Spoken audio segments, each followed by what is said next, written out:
Nutrition education is a key piece in the plan to help Texas children grow up healthy. And in the desert Southwest, a community organization brings the knowledge and the fresh food straight to those who need it. El Paso's KCOS has more.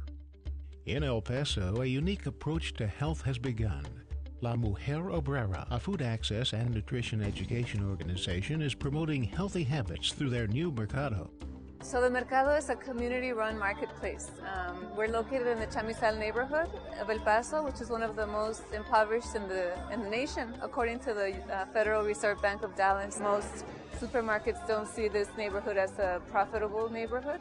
And for us, it's not just about profit, it's about providing access of the freshest foods to the people that need it the most. When I first came, I said, well, I'll go see what it's about. I was impressed. Of all the different food that you could find, that yes, you can find it elsewhere, but it's processed in a can or in a jar, not fresh. And you find it here. So for a lot of people that come for the first time, even if it's just curiosity, they come back because whatever they saw and they explained to them, well, with this, you can make this, or you can combine it with this other. And they tried it, they liked it, so then they keep coming. The battle does not stop at supplying fresh produce, though. So we have cooking demonstrations, we have nutrition workshops. For us, it's very important for people to reconnect with their healthy traditions and to start to live them again. There's a whole misconception about Mexican food. People think Mexican food and they think fried, they think lard, and they think cheese.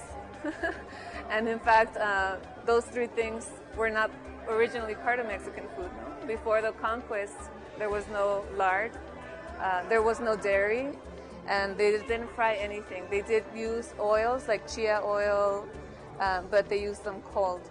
So their cooking methods were steamed, roasted, or boiled. No? So it's about redefining what is Mexican food, and a lot of people have like a stigma about it almost, and saying no, again, like shake it off.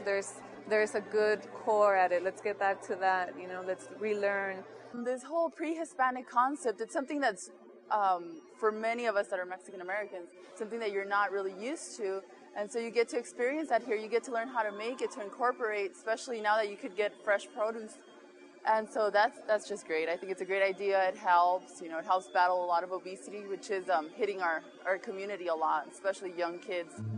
Many El Pasoans are now coming to the conclusion that eating healthy starts at the beginning of the day. Give up breakfast.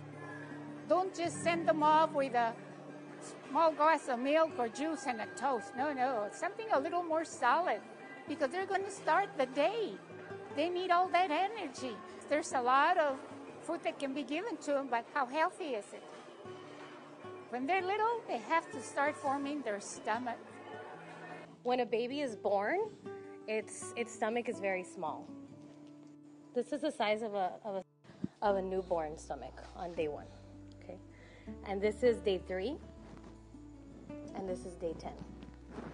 When you're feeding your baby formula and it has something unnatural and plastic to suck on that cannot regulate portion control, this is going to happen way too fast. I think that we've forgotten that breastfeeding is part of a world culture of women. It's not necessarily just a Mexican thing. I think that when we realize that we've been doing things for many centuries and throughout our history, it makes more sense and it's easier for us to relate to.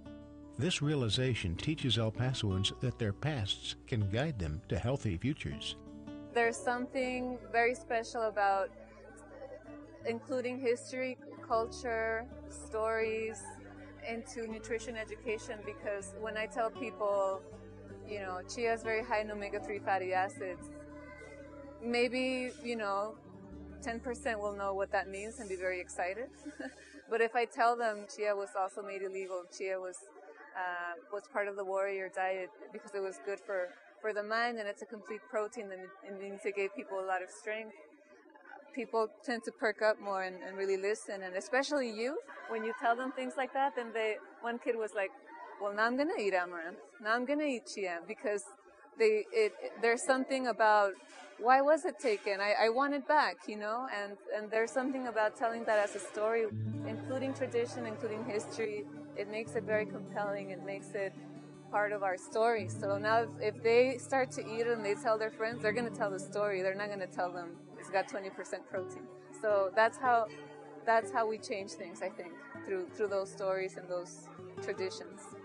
It's not about taking on a new thing, like a lot of people think, oh, I'm going to be healthy. It means I just have to eat lettuce. And it's not. It's about relearning all those helpful traditions from the past. We're trying to reintegrate our healthy traditions.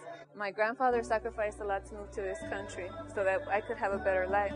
And I don't want to ruin that by getting sick with chronic diseases that prevent me from reaching my fullest potential. No? So that's kind of how I see it. It's not just health as the end goal, but we're here to contribute and to grow as human beings and to create healthy and happy communities. And we can't do that if we're not healthy. So the health is just a pathway to a better community.